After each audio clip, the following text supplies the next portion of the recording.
The cafe was filled with soft laughter, the clinking of cups, and the gentle hum of conversations that seemed to blend into one warm melody of life.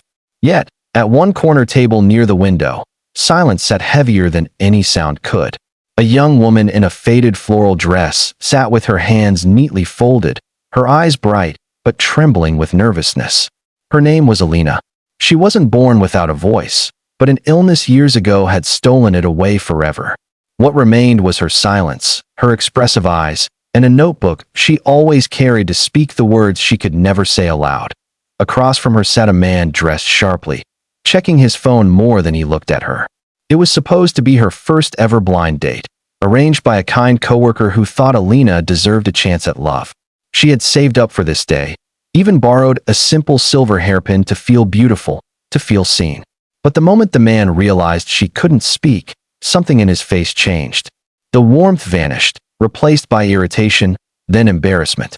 Alina tried to write a simple, "It's nice to meet you," on her notepad, but he only frowned.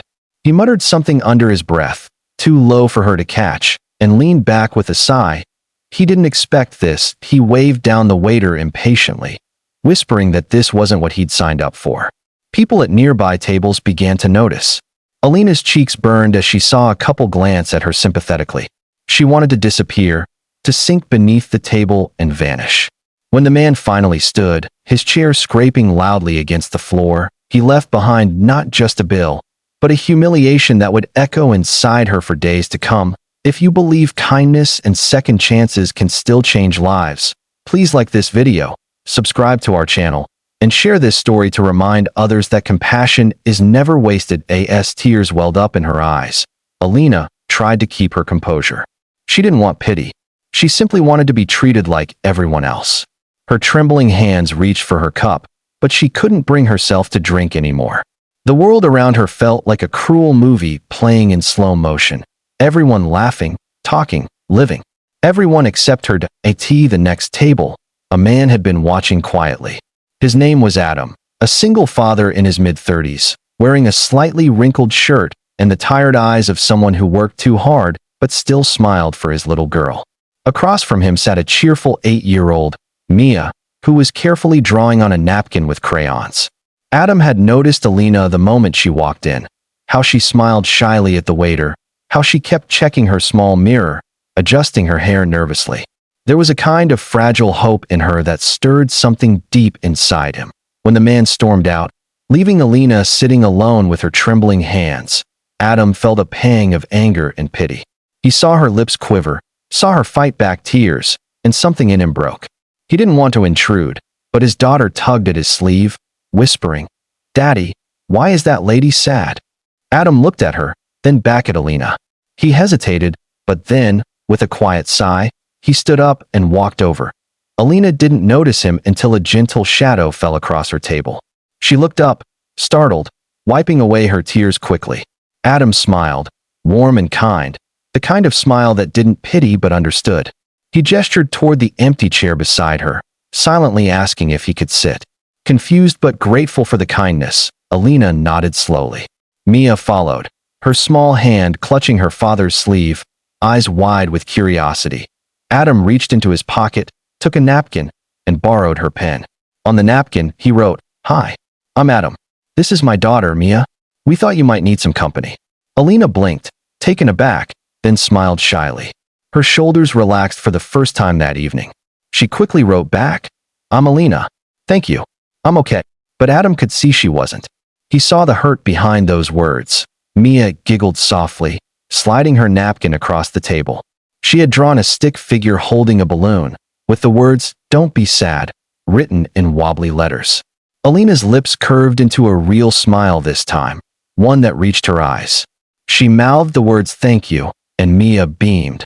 What started as a small act of kindness turned into a long evening of shared silence and understanding. Adam didn't try to talk much. Instead, he wrote simple notes, sometimes funny, sometimes kind. Alina responded in short sentences, but her eyes told more than words ever could.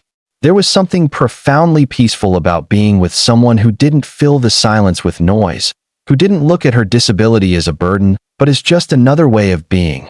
Later, As they walked out of the cafe together, the night air cool and quiet, Alina noticed how naturally Adam held Mia's hand, how gently he spoke to her.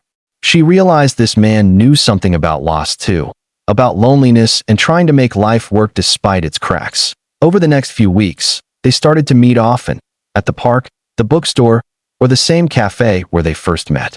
Adam would bring Mia, and together they would draw, write, or simply sit. Alina taught Mia sign language, and the little girl picked it up quickly, laughing every time she got a sign wrong.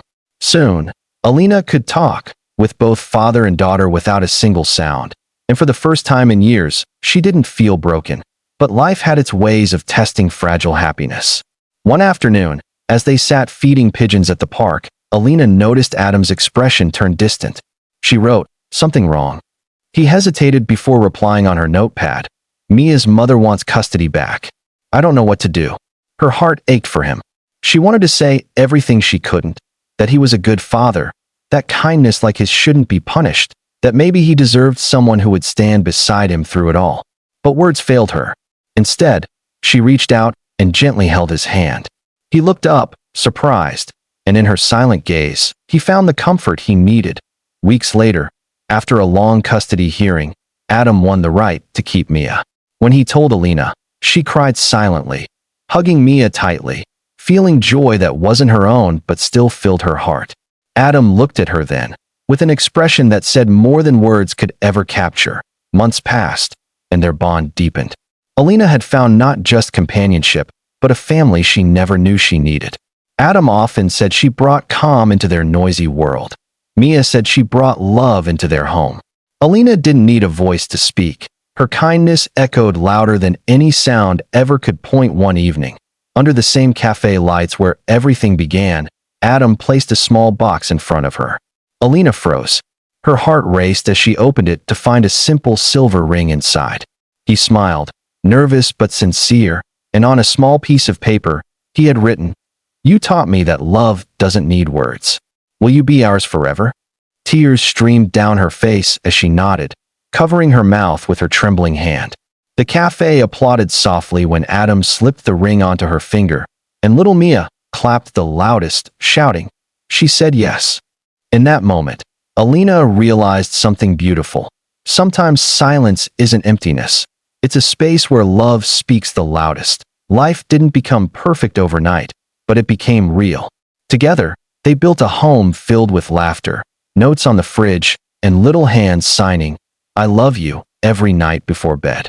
Alina still couldn't speak, but in Adam's eyes, she never needed to. He had seen her heart long before she ever tried to express it. And as they sat together one quiet evening, watching the sunset from their small balcony, Adam wrote one final note and placed it on her lap. It said, "You were never the girl who couldn't speak. You were the girl the world refused to listen to. I'm just glad I did."